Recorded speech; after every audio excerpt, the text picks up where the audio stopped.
Bonjour à tous, et non, on n'en a pas fini avec les suites, au contraire, il nous reste encore un petit morceau là à la fin, et vous verrez qu'il a une certaine importance, notamment dans les sujets de bac, puisque c'est ce qui va nous permettre de vraiment pouvoir faire tous les sujets qui parlent de suite, puisque on va voir que ça correspond à un certain enchaînement des questions, alors souvent, pas toujours, mais souvent dans les sujets de bac qui sont vraiment spécifiques sur les suites.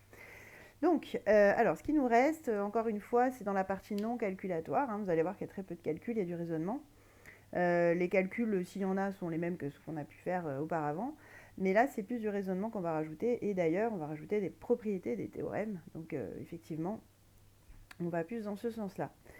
Bon, la toute première propriété, vous allez voir que tout est admis, sauf le dernier, je crois, où je fais une petite démonstration. Après, notamment la première propriété, j'aurais pu vous la démontrer, hein, elle peut tout à fait être démontrée en terminale. Mais comme je vous avais dit, bon, on a des priorités et un temps qui malheureusement n'est pas illimité. Donc bon, je passe sur ça. Donc là, pour l'instant, tout ça, c'est admis.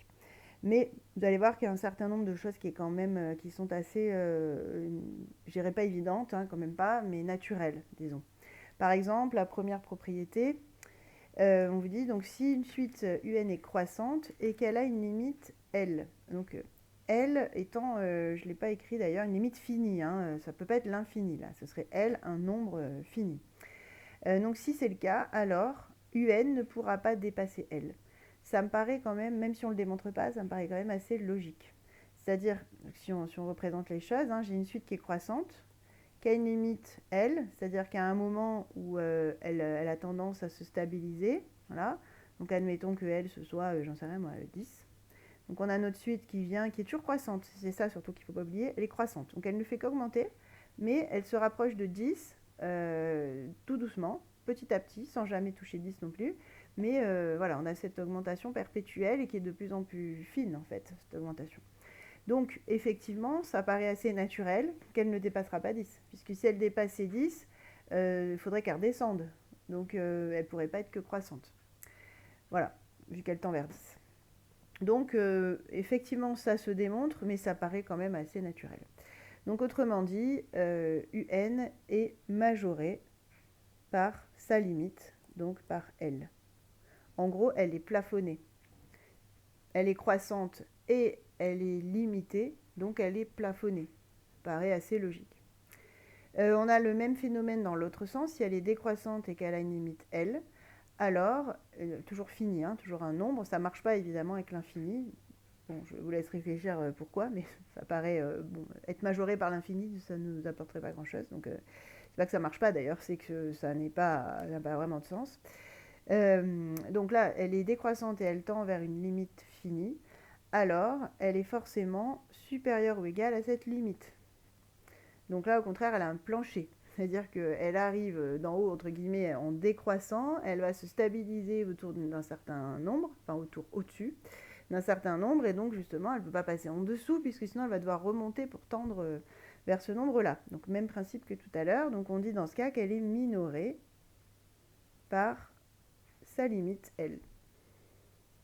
Voilà, donc ça paraît quand même assez logique. Alors attention, la réciproque est fausse, hein, bien sûr. Il ne suffit pas à une suite d'être croissante et majorée par L pour tendre vers L. D'accord? Je peux vous faire un contre-exemple assez rapide, hein. Ben voilà, celle-là, par exemple. Imaginons que je prenne 15. Alors ma suite, elle est croissante et elle est plus petite que 15, mais elle ne tend pas vers 15. Donc attention à la réciproque qui est évidemment fausse. Alors ensuite, le théorème, il porte même un nom, tellement il est important. Théorème de convergence monotone. Alors celui-là, vraiment, vous allez voir qu'on vous le sert assez souvent au bac, donc essayez de vous en souvenir. Et en plus, lui aussi, même si, alors là, pour le coup, on n'a pas le niveau en terminale de le démontrer, mais même si on ne le démontre pas, c'est quand même quelque chose qui est assez naturel, assez compréhensible. Donc là, qu'est-ce qu'il va dire ce théorème? Il va nous dire, si une suite est croissante et majorée, donc c'est exactement le cas que j'ai pris tout à l'heure avec mon 15, là. La suite, elle était croissante, elle était majorée par 15. Je vous ai dit, je ne peux pas en déduire qu'elle converge vers 15. En revanche, je peux en déduire qu'elle converge. Je ne sais pas vers où, mais elle converge. Donc là, par exemple, la suite que j'ai prise, elle convergeait vers 10. Voilà. Donc c'est ça qui dit ce théorème. Il ne vous donne pas la limite, mais il vous dit, ok, si votre suite elle est croissante et qu'elle est plafonnée, forcément, elle va converger. Mais c'est assez logique, puisque même si je repars à 0 sur mon dessin, donc imaginons que je sais que j'ai ma suite qui est inférieure à 15, et en même temps je sais qu'elle est croissante. Alors je ne sais pas trop d'où elle part, bon peu importe. Elle croît, elle croît, elle croît. Ah, elle ne peut pas dépasser 15. Ah bah il y a forcément un moment, elle va se stabiliser. Alors elle se stabilisera peut-être avant 15, au pire à 15. On ne sait pas où elle se stabilisera. Mais il y a forcément un moment, elle va se stabiliser puisqu'elle continue à croître sans pouvoir dépasser 15. Donc voilà ce que dit ce théorème, ce qui paraît quand même assez naturel, mais en revanche c'est assez difficile à démontrer. Donc croissante et majorée. Alors elle converge. Inversement, si elle est décroissante et minorée, pas besoin qu'elle soit strictement croissante ou strictement décroissante, hein. Alors elle converge également, même idée dans l'autre sens. Donc essayez de vous souvenir de ça, c'est très important, vous verrez, il y a beaucoup de sujets comme ça, où en fait on vous fait d'abord étudier les variations de la suite, d'une manière ou d'une autre, on avait vu plein de manières, ça peut être par récurrence, ça peut être avec des techniques héritées de la première.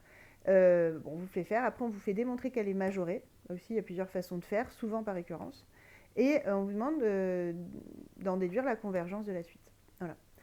Donc encore comme je le dis là, comme je l'ai dit, je vais dire juste avant, ça ne vous donne pas la limite de la suite. Mais ça vous indique qu'elle existe. Et on va voir que ça a son importance. Donc converge, rappelez-vous, c'est tendre vers une limite finie. Donc c'est pas n'importe quoi comme information, on sait qu'elle n'est pas infinie en fait la limite. Et c'est important. Donc, on va y revenir là juste après. Donc vous voyez juste la remarque d'abord. Alors, remarque, ce théorème est important et souvent efficace dans le cas des suites définies par récurrence, puisque c'est celle dont on n'arrive pas à calculer la limite directement, hein, puisqu'on n'a pas d'expression. Mais pas seulement, hein, ça peut aussi nous servir dans d'autres cas. Mais attention, il permet de montrer qu'une suite converge, mais pas de déterminer sa limite. Donc, mais pas de déterminer vers quelle limite.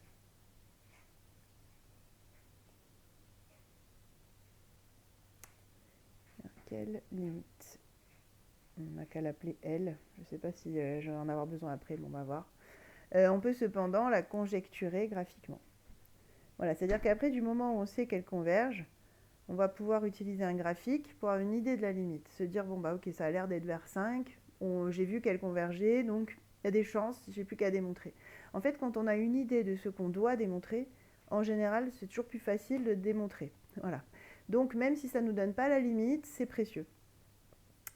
Par exemple, dans le cas d'une suite définie par récurrence qui est croissante et majorée, donc justement je me place dans le cas du théorème par m, on peut juste affirmer que L est inférieure ou égale à m, ça c'est ce qu'on disait juste avant, puisqu'on sait qu'elle est majorée par m, c'est que la limite c'est forcément, elle est forcément elle aussi inférieure ou égale à m, donc le majorant utilisé n'est pas nécessairement égal à la limite. Bon ça je vous l'ai déjà expliqué tout ça, hein, donc c'est juste pour remplir la remarque, mais je l'ai déjà dit.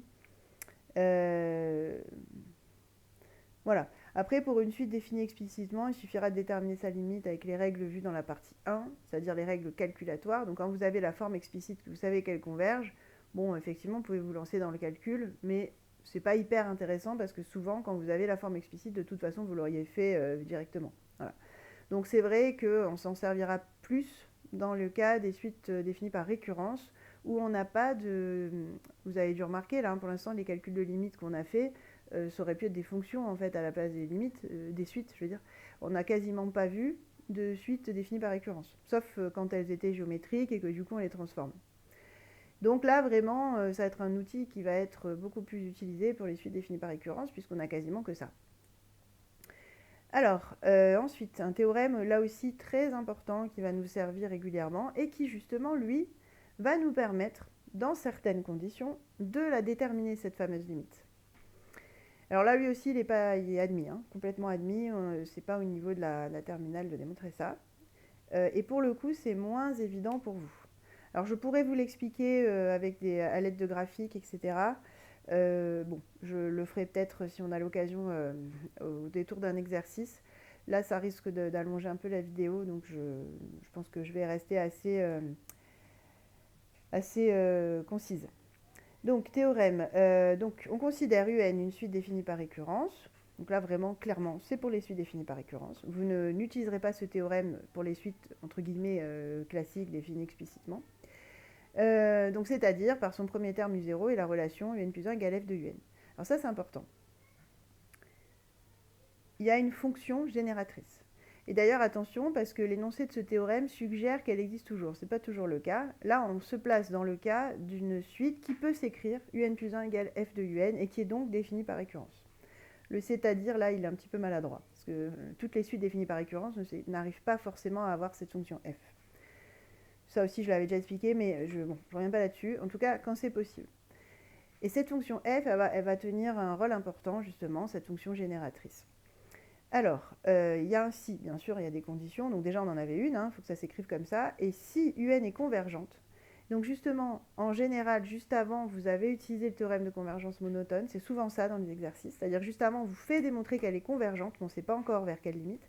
Et après, on applique ce théorème. On essaie de vous mettre dans les bonnes conditions pour qu'il soit applicable, pour trouver justement la limite concernée. Donc là, justement, on suppose qu'on a démontré qu'un était convergente vers une limite finie. Et il faudrait aussi que la fameuse fonction soit continue en L. Alors ce mot, vous ne l'avez pas encore vu, il fera l'objet d'un chapitre. Alors j'aurais pu faire les choses dans le bon ordre et vous le faire plus tard. Sauf que, comme je vous ai déjà expliqué, les suites revenant dans beaucoup d'autres domaines, je préfère les faire en début d'année, quitte à vous expliquer un petit peu maintenant, en fait, ce que c'est une fonction continue. C'est assez naturel, donc c'est pas très compliqué. Donc être continu en L, donc là, par exemple, être continu en 2, ça voudrait dire juste que la courbe de f n'a pas de rupture en 2. Donc par exemple, si je prends la fonction carré, voilà, là je suis en 2, pas de rupture, j'ai un point normal, voilà, ma fonction elle passe par là sans aucune cassure.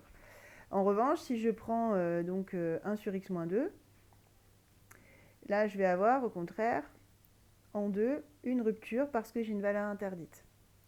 Voilà.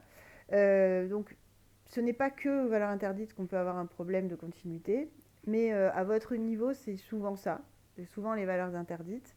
Donc, pour l'instant, en tout cas, et après on affinera quand on parlera de continuité, vous pouvez retenir qu'en gros, il ne faut pas que la limite L, le fameux L, là, soit une valeur interdite. Il ne faut pas qu'il y ait de valeur interdite sur l'intervalle que vous considérez pour cette fonction. Vous verrez que normalement, ce n'est pas le cas, puisque justement, on vous met dans les bonnes conditions, mais normalement, il faut le préciser quand vous appliquez votre théorème. Voilà. Donc, simplement... on dira, j'ai bien montré qu'un est convergente, très bien. Sur l'intervalle sur lequel je travaille, alors ça dépendra de la suite. Je sais que la suite, elle est entre temps et temps. Bon, ma fonction, elle est continue entre temps et temps, c'est-à-dire que je n'ai pas de valeur qui pose problème sur cet intervalle. Et donc, je peux appliquer le théorème. Voilà. Bon, on va faire un exemple là tout à l'heure. Vous allez, je pense, assez bien comprendre ce dont je parle. Donc, alors, mais je n'ai pas écrit le alors, et c'est ça qui est important. Alors, L égale f de L. Et alors ça paraît tout bête. Donc, je ne sais pas si vous avez compris, c'est-à-dire que j'ai un plus 1 égale f de un au départ. Et en fait, ce qu'on dit, c'est que lui, un est censé tendre vers une limite L. Lui aussi, du coup, un plus 1. Et donc, je peux en déduire que L égale f de L, à condition que la fonction f n'ait pas de problème. Voilà, en gros, c'est ça qu'on dit. Ce qui finalement est assez logique quand on regarde ça comme ça avec la relation de récurrence. En gros, chaque un va tendre vers L, et donc je devrais avoir L égale f de L. Alors pourquoi c'est important? Parce qu'en fait, ce L égale f de L, par exemple, si f de x c'est x au carré, celle que j'ai prise là, ben, ça voudrait dire que ça fait donc L égale f de L, donc L au carré, L égale L au carré. Et vous voyez, ça fait une équation. Et en fait, cette équation, on peut la résoudre. Et ça va nous donner les limites possibles. C'est-à-dire que si la suite est convergente, elle ne peut tendre que vers des solutions de cette équation. Donc des fois, on en aura plusieurs, il faudra juste éliminer les autres, il faudra juste trouver la bonne dans celle qu'on aura. On en aura rarement plus de 2 ou 3, c'est déjà pas mal. Et après, il faudra juste faire le tri. Mais c'est considérable en fait l'information parce que ça élimine quasiment tous les candidats. C'est-à-dire qu'il ne nous en reste plus que 2, 3, voilà, maximum. Parfois même qu'un. Des fois, il n'y a qu'une solution à l'équation, donc c'est forcément la bonne. Et inversement, si cette équation n'a pas de solution, on sait déjà que la suite ne peut pas avoir de limite. On peut aussi le voir comme ça. Donc important, voilà, cette équation. On va faire un exemple juste en dessous, j'espère que... Parce que j'imagine que ça vous paraît assez bizarre pour l'instant, mais ça devrait vous éclairer davantage. Alors, j'imagine que c'est écrit en dessous, c'est ce que je viens de vous dire. Ce théorème est important car à condition de savoir déjà que la suite est convergente, donc par exemple après avoir utilisé le théorème de convergence monotone, ce que je disais tout à l'heure. Donc vraiment, les exercices, ils s'enchaînent dans l'ordre dans lequel je vous ai présenté les choses là. Hein. Quand ils utilisent cette partie, parce que bien sûr, il n'y a pas que de ça comme exercice. Donc, à condition de savoir déjà que la suite est convergente et que f est continue, il suffit de résoudre l'équation L égale f de L pour connaître toutes les valeurs possibles de L, ce qui restreint généralement bien le champ des possibles, c'est ce que je disais. Voilà, alors un exemple. Et c'est un exemple, alors je ne sais plus si je l'ai tiré du bac, mais ça pourrait tout à fait. C'est un exemple où il y a déjà un peu de niveau, mais en même temps on reste au niveau des attentes du baccalauréat en terminale générale. Donc on vous donne une suite qui effectivement est définie par une relation de récurrence. Bon, on remarque au passage qu'on pourrait tout à fait écrire ça avec f de un en prenant f de x égale 2x sur 3 moins x. Vous voyez, je peux remplacer un par x et obtenir une fonction. Donc, je peux obtenir j'ai une fonction génératrice, une fonction qui me permet de passer de un au suivant, ce qu'on appelle la fonction génératrice. À ne pas confondre avec la fonction associée qui, elle, intervient pour les suites explicites, qui n'a pas du tout le même rôle. Bon, alors, première question, on nous demande de montrer pour tout entier, n, hein, je ne l'ai pas écrit, mais pour tout entier n non nul, que un est inférieur ou égal à 0. Bon, on n'a pas 50 façons de faire, alors on pourrait blablater, hein.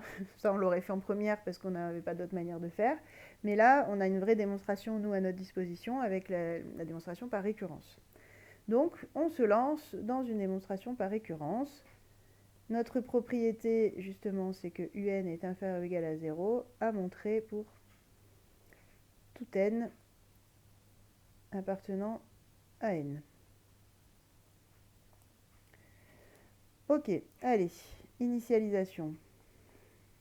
Donc pour n égale à 0, j'ai u0 qui vaut 5, et c'est mal parti. Ok, alors, ah oui, non nul, pardon. Allez, autant pour moi, n étoile.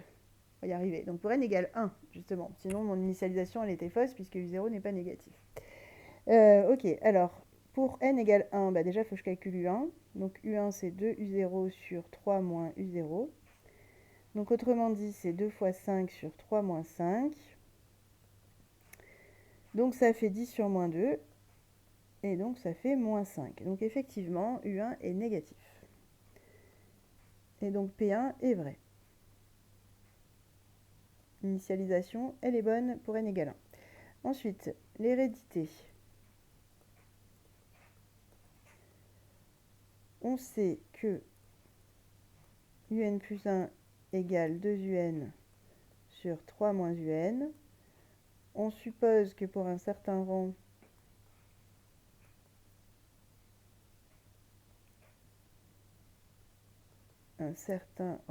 n supérieur ou égal à 1, on a un inférieur ou égal à 0. Et on veut montrer qu'alors,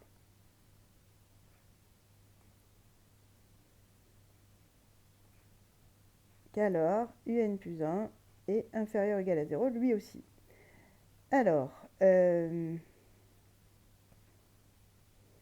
on ne connaît rien sur la fonction f, donc on ne va pas aller chercher f. On va utiliser notre on sait que, là. Donc on sait que un plus 1 égale 2un sur 3 moins un. Et là, on va raisonner par règle des signes, en fait. Hein, c'est-à-dire que le numérateur, c'est 2un. Un est négatif, donc 2un aussi. Donc ça, on peut le dire. Le numérateur, il est négatif, ou nul. Et aussi, on peut en déduire, comme un est négatif, moins un, lui, est supérieur ou égal à 0. J'ai inversé le sens, hein, parce que j'ai multiplié par moins 1. Et je rajoute 3. Donc c'est supérieur ou égal à 3. De là à là, j'ai fait plus 3. Et 3, c'est aussi supérieur à 0. Donc en fait, le dénominateur, lui, il est strictement supérieur à 0. Donc par la règle des signes, par quotient, je peux en déduire que Alors là, c'est vraiment ce raisonnement, il marche parce que en fait, on cherche le signe, hein. UN inférieur à 0, c'est être négatif. Donc, je peux utiliser ma règle des signes. Ça aurait été inférieur à 2, j'aurais pas pu faire comme ça. Donc, par quotient, 2 UN sur 3 moins UN. Donc, je le redis, hein, c'est parce que là, j'en ai un qui est positif, pardon, négatif, tant pour moi, et un qui est positif. Donc, du coup, par quotient, je peux en déduire que c'est négatif tout ça. Inférieur ou égal à 0 parce qu'en haut ça peut valoir 0. Et ça c'est UN plus 1. Hein. Donc on a bien démontré ce qu'on voulait. Et donc conclusion, toujours la même. Pn est initialisé pour n égale à 0. 1, pardon. Pour n égale à 1. Et elle est héréditaire. Elle est héritée donc d'un rang au suivant. Donc Pn est vrai pour tout n supérieur ou égal à 1.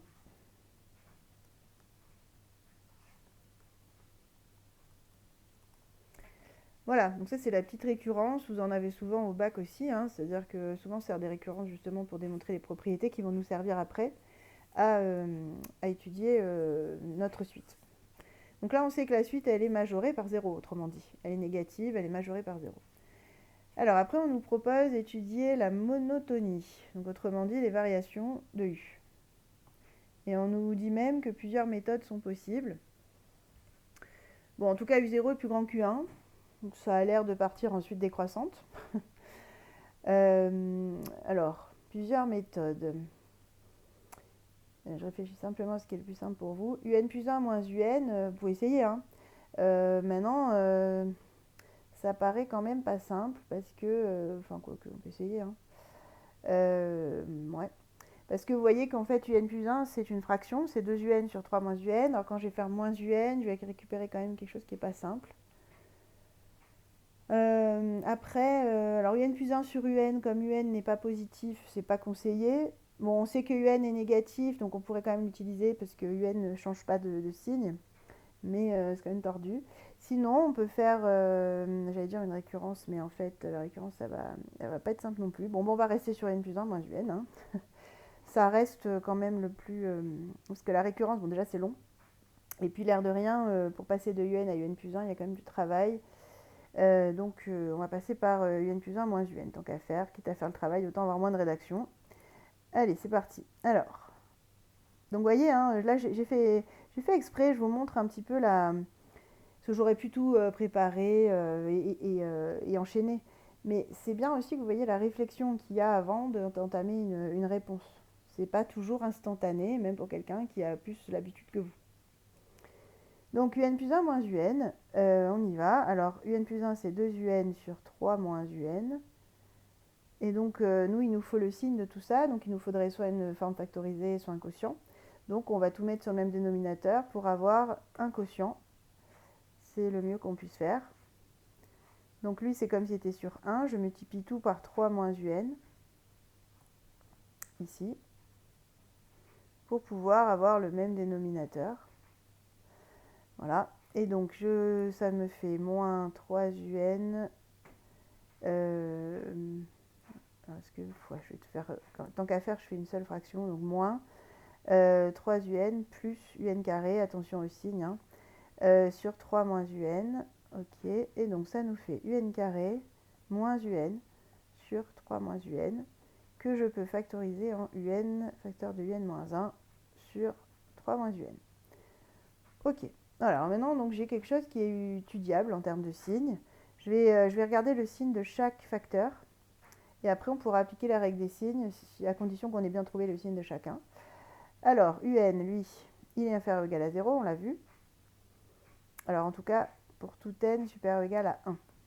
Après, on verra ce qu'on fait de U0. Donc, UN est bien inférieur ou égal à 0. UN moins 1, du coup, est inférieur ou égal à moins 1, donc négatif aussi.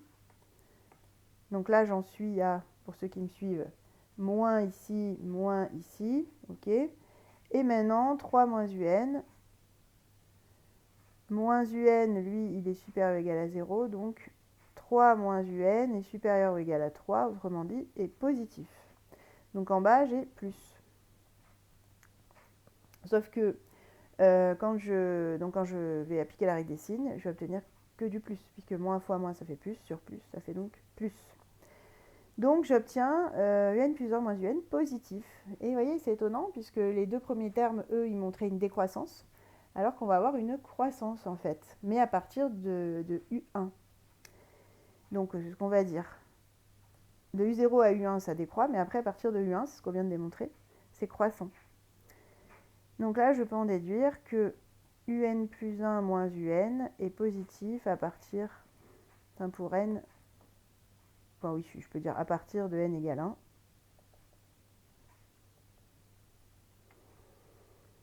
Donc UN est croissante pour n supérieur ou égal à 1.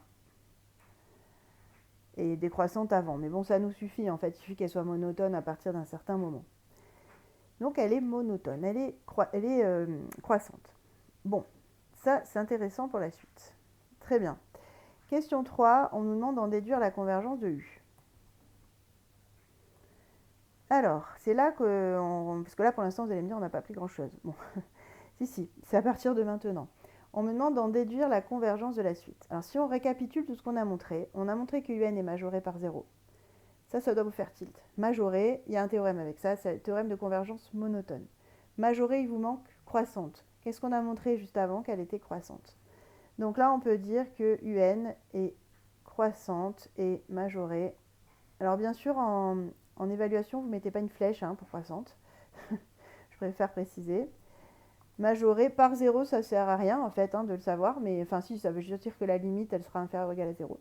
Mais bon, pour l'instant, ça ne nous aide pas plus que ça. En tout cas, elle est majorée. Donc, d'après le théorème de convergence monotone, et on écrit bien le nom du théorème et on essaie de ne pas le mélanger avec un autre. Donc, d'après le théorème de convergence monotone, UN est convergente, c'est-à-dire qu'elle admet une limite déjà, et une limite finie. Sa limite, on va la noter L. Notons L, la limite de UN. Parce qu'on va en avoir besoin à la question d'après. Voilà, donc vous voyez, cette question, elle est courte. C'est une question de bac. Donc c'est quand même assez facile. Et elle vaut des points. Enfin, je veux dire, c'est pas une question annexe, c'est une question importante. Donc à ne pas négliger, apprenez bien le nom du théorème, etc. La 4. Quelles sont les valeurs possibles pour sa limite et déterminer la limite de UN à l'infini.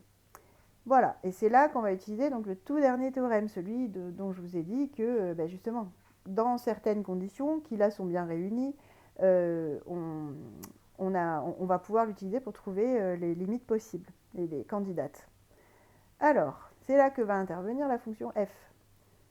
Donc un plus 1 égale f de un avec f de x égale, on l'avait dit tout à l'heure, 2x sur 3 moins x. Cette fonction, elle a une seule valeur interdite, c'est 3.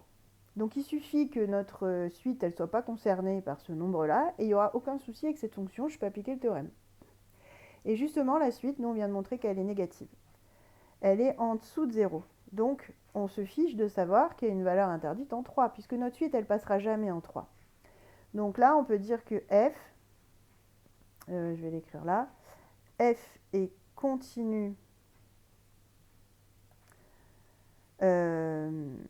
sur moins l'infini 0, puisqu'elle est continue sur R privé de 3, en fait. Il faudrait enlever 3, c'est tout. Donc elle est notamment continue sur les négatifs. Donc en L, puisqu'on sait que L, elle est, je ne l'ai pas écrite là, mais elle est forcément inférieure ou égale à 0, puisque la suite est majorée par 0. Donc on sait qu'en L, on ne sait pas combien vaut L, mais on sait que la fonction n'aura pas de problème. De plus, UN converge vers L, la fameuse limite. Donc je peux en déduire, et ce théorème ne porte pas de nom, donc j'ai juste à dire donc. Donc L vérifie L égale f de L. Et là, on va donc tomber sur une équation qu'on va résoudre. Alors il faudra écrire un peu plus petit que moi, parce que vous voyez que j'ai manqué un peu de place. Donc L égale F de L, ça fait donc L égale... Donc en gros, je remplace tous les X par L, hein, donc 2L sur 3 moins L. Et il faut que je résolve ça pour trouver les limites possibles. Alors là, on revient dans l'algèbre, il faut juste résoudre une équation. L, on sait qu'elle est différente de 3 puisqu'elle est négative. Donc il n'y a pas de souci pour le dénominateur, on n'a pas de valeur interdite qui pose problème. Et donc je peux multiplier par 3 moins L. Je peux même dire que c'est équivalent dans ces conditions, puisqu'on sait que L est différent de 3. Donc maintenant si je développe, ça me fait 3L moins L carré. Le 2L, je le bascule entre guillemets à gauche, donc je récupère L moins L carré égale à 0, ce que je peux factoriser en L facteur de 1 moins L égale à 0. Voilà, et donc je sais que L égale à 0 ou 1 moins L égale à 0. Autrement dit, si la suite a une limite, c'est forcément ou 0 ou 1.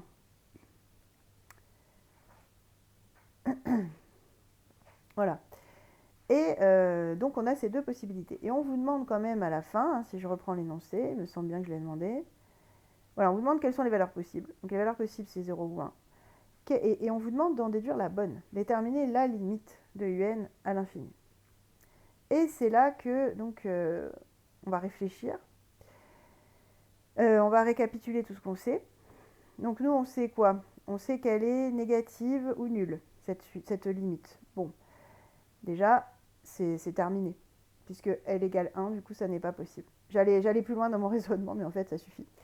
Or, donc on n'a plus qu'à dire, or, on sait que L est inférieur ou égal à 0, puisque UN est majoré par 0. Donc, la seule possible, c'est L égale 0. Voilà.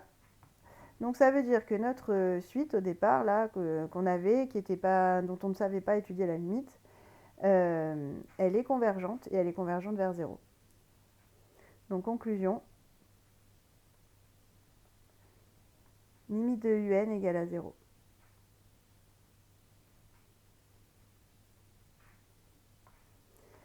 Voilà. Donc là, voilà, c'est intéressant parce qu'on a vraiment un exercice du coup type bac qui est traité. Alors, souvent, il y a d'autres questions hein, autour, un peu avant ou un peu après. Et souvent, c'est dans un contexte. Bon, enfin, le cœur de l'exercice, il se peut tout à fait que ce soit ça. Donc, c'est quand même intéressant. Donc, vraiment, on a calculé une limite sans vraiment la calculer. C'est-à-dire qu'on est passé par des chemins détournés, par des théorèmes, par du raisonnement et par déduction. On en arrive à trouver notre limite. Allez, un dernier petit point pour terminer, pour en terminer avec les suites en fait. Hein. Alors, ça ne veut pas dire qu'on ne les verra plus, loin de là, mais en tout cas on n'apprendra plus de nouveautés sur elles. Donc là, le dernier point qui est là aussi assez logique, alors on démontrera le 1, mais bon, en fait, ça se comprend même sans démonstration.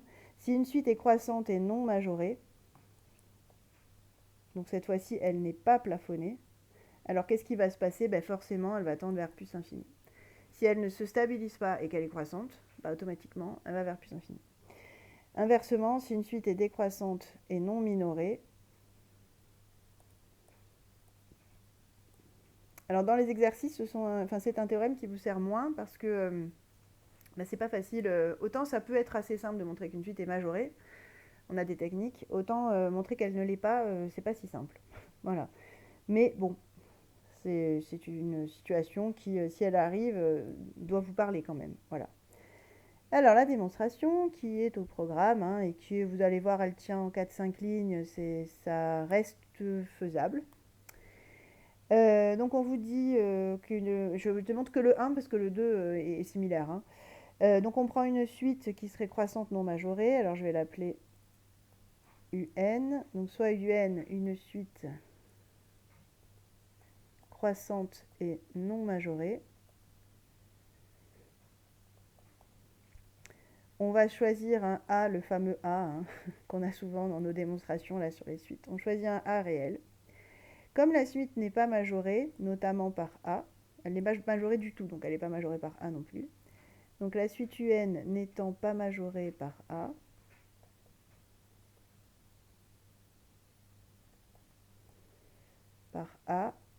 on peut dire qu'il existe un rang N0 ou un rang allez, K, un rang K tel que, entier hein, bien sûr, ouais, bon, entier à vrai dire, et forcément entier, tel que UK est supérieur à A. Vu qu'elle n'est pas majorée, c'est qu'il y a au moins un rang qui est au-dessus de A. Sinon, elle serait majorée par A. Bon, ça c'est une chose. De plus, on sait que la suite est croissante. Donc la suite UN, en fait j'utilise les deux arguments. Hein. La suite UN étant croissante, je peux en déduire que pour tout n supérieur ou égal à k, UN est supérieur ou égal à UK. Ça paraît aussi logique. Vu qu'elle est croissante, si je prends un rang plus loin que le rang K, le terme sera forcément plus grand que celui du rang K. Bon, et en même temps, je sais que UK est strictement supérieur à A. Donc, je vais en déduire ça. Du coup, ça voudrait dire qu'à partir du rang K, tous les termes UN donc, sont plus grands que A. Sont donc dans l'intervalle A plus l'infini. Donc là, qu'est-ce que je viens de démontrer? Je viens de démontrer que quel que soit le A que je choisisse, il y a un moment où la suite UN va dépasser A, toute la suite. Donc, ça revient à dire que la limite de UN égale à plus infini. Rappelez-vous, c'était en fait c'est ça, montrer que c'est ce qu'on avait déjà fait dans une autre démonstration. Montrer qu'une suite tend vers plus infini, ça revient à montrer qu'elle est capable de dépasser n'importe quel nombre à partir d'un certain rang. Et là, c'est ce qui se passe. Je prends n'importe quel A et je vois qu'à partir d'un certain rang, tous les termes de ma suite dépassent A. Donc, effectivement, comme ça marche pour tous les A, ça veut bien dire que la suite tend vers plus infini. Voilà, donc j'ai juste rédigé ça, mais ça revient à ça. Donc, à partir du rang K,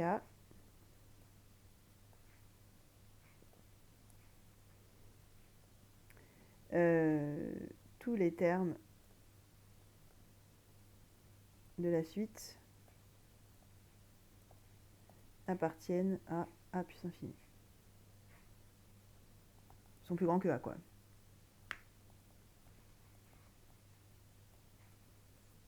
C'est ce qu'on a dit juste au-dessus, en fait. Hein. Ce qui revient à dire